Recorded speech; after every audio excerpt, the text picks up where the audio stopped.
Khaled, thank you for joining us here at the Vancouver International Film Festival. You have a film this year in the festival, Sins of the Flesh. Can you please tell us about the film? First of all, I would like to thank you for inviting me to see this beautiful city. I wanted to make a film about the revolution, and I wrote a short story like after the revolution a bit. But I didn't want to make a film during the revolution because I wanted to understand what's happening, especially that we didn't have a police for a long time.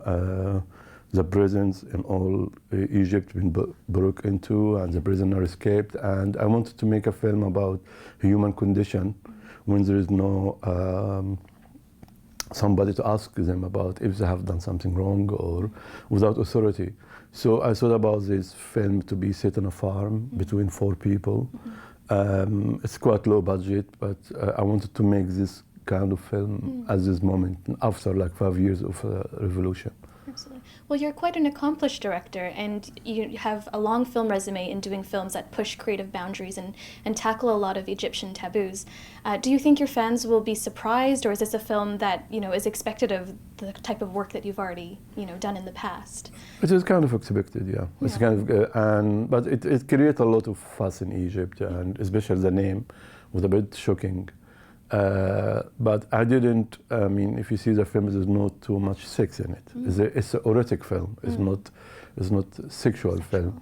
Because I don't want people sort of like to talk about the sex, not what I want to show in the film, the political point of view. But everybody was talking about the sex in Egypt, not about the film. Yeah. Well, in your films in the past as well, you use a lot of metaphors and a lot of nuances. And I'm curious about your writing process and where those ideas come from. When I think about idea, I stayed like maybe a year thinking about it, slowly. And when I write it, I write fast, but it takes me time to think about it. And I always like to, like my first film called Little Dreams, I always like to talk about people and the political issues surrounding them, And I mean, I talk about different kind of things you shouldn't talk about in Egypt, but I'm always aware that cinema should change people and thinking, even if you got harmed, because I did a film called Gulf Between Us. It was in London, but actually it's a love story between a Jewish girl and a Muslim guy in London, and I couldn't go back to Egypt for 4 years, example like that, but I keep fighting, to sort of like try to change. Especially now, because we are going backwards, and you see more veiled women than before the 1960s or 70s. I think now it's like 90% of women are veiled, if they want or somebody forces them. And you always, as an artist, you need to change that. I always look on where is our Egypt? Where is Egypt? My mother never was veiled, my sister never was veiled, and everybody's veiled now. And there is a lot of force pushing women and men even to go backwards, not to. It's like we have this period of called clean cinema in Egypt from 1990s, and like you couldn't kiss, you couldn't do any love scenes, nothing, and I think that's happened because most of the money coming from Egypt to make art, so Egypt is the most sort of like artistic cinematic country in the whole Middle East, is coming from Arab states. So in a way they are controlling, they're controlling the way you speak about art, Well, I mean, you've managed to do it in spite of that, and I'm curious if you have any advice for young filmmakers that, also want to go out there and exercise their voice and, maybe also create content that pushes some of these taboos and these stigmas. Is there anything that you can reflect on in your... I think for young people it's very important, and this happened to me with my first short film, to start to go to festivals, see other culture, other people, so that will take the fear out of you a bit, and you will become more sort of like aggressive. If you sit only in your own country, you can suffocate it. The country can suffocate you, but if you are always able to move around, see other cultures, see other people, you will start to get your own opinion about life, But if you stuck in one place, that's quite dangerous. And you just do what you want to do, and if you die, you'll die. I mean, artists, they should be brave. Yeah. Well, this film obviously reflects your take on Egyptian culture, and so you created it, I imagine, for an Egyptian audience. But how has the reception been in terms of the audience back home and also internationally? Has it been different in different countries? Yeah, I think in Egypt, as I said, I mean, I was shocked that we got a lot of insult in the Facebook and in the media, Twitter, especially the actors, Nahad Sibai, because the poster, because this kissing, and just the amount of abuse she got, it was amazing. Wow. And it's frightening any actors to do something like that. I think the film did well enough in Egypt, but because it was for adults only, and most of the people who go to cinema in Egypt are the kids, like everywhere. Yeah. So it did well, and festival is starting to go to like.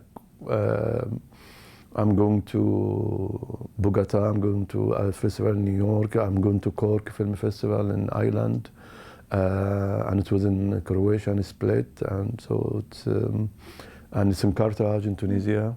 So I'm busy. Yeah, you've got a long road, yeah. But it is good, and I think what I like about what is written here in the festival, I think I was saying to my wife, I think Vancouver Film Festival really understood the film. Lots of people don't understand the film. They don't understood not the metaphor, but what I mean by Fatma and the abuse she got, and the country was very abused in this time by different kind of powers.